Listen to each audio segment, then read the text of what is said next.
Hi, and welcome back to Your Future, Your Finances. We're continuing our conversation with Darius Bakhtiar of Capital Metro in the world of permanent insurance. What's going on? Well, the world of permanent insurance has changed quite a bit.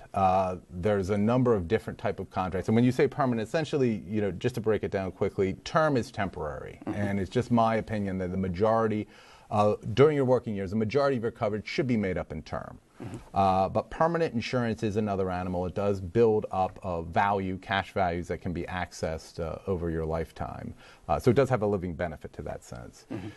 Because interest rates are so low, we are finding that the policies in the marketplace aren't performing as well as they had projected. Much like a mortgage where you were paying a lot more when interest rates were at 9%, you're paying a lot less now on your mortgage.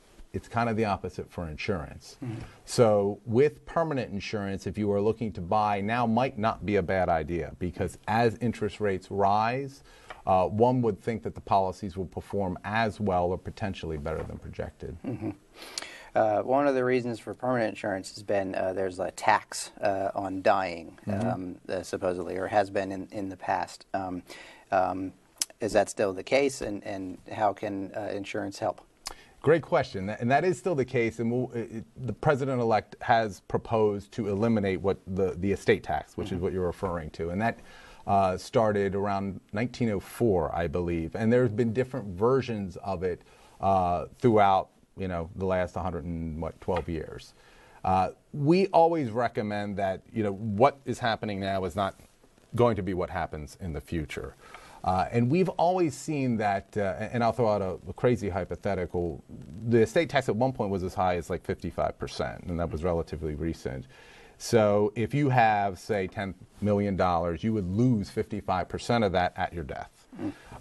If that was all in cash and you felt, okay, my heirs get, $5 million instead of $10 million, most people don't have a problem with that. So the tax itself was always kind of secondary to a concern when you're doing estate planning.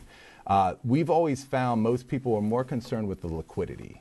An example would be, let's say that same $10 million, you have a, say, $4 million beach house at Bethany or the Outer Banks.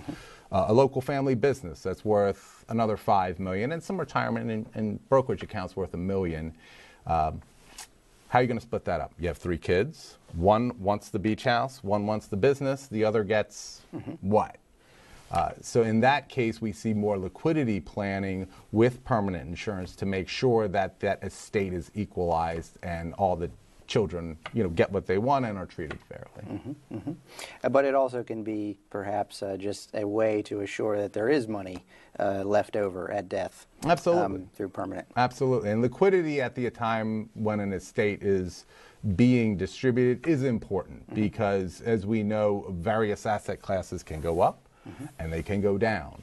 And you don't want your estate ever to be in a position where they're doing their own fire sale and selling assets off at 50% of what they really are worth. Yeah. There's other forms of protection that are very important for families. Disability is one. Long-term care is another. We'd probably do an entire show about either one, but if you'd like to comment on the state of those industries. Yeah, and both of those are arguably more important than life insurance.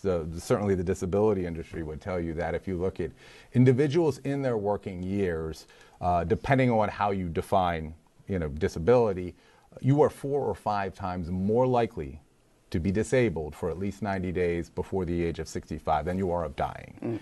And when you think of life insurance, what are you protecting? You're protecting your income, and disability insurance does just that. In many instances, people will acquire disability insurance through their employer, but take a good look at that and make sure that it is adequate, because in many instances it'll cover 40-50% of your income and may be taxable. Whereas standalone individual disability policies can cover that gap and provide a tax-free benefit should you become disabled. Very important.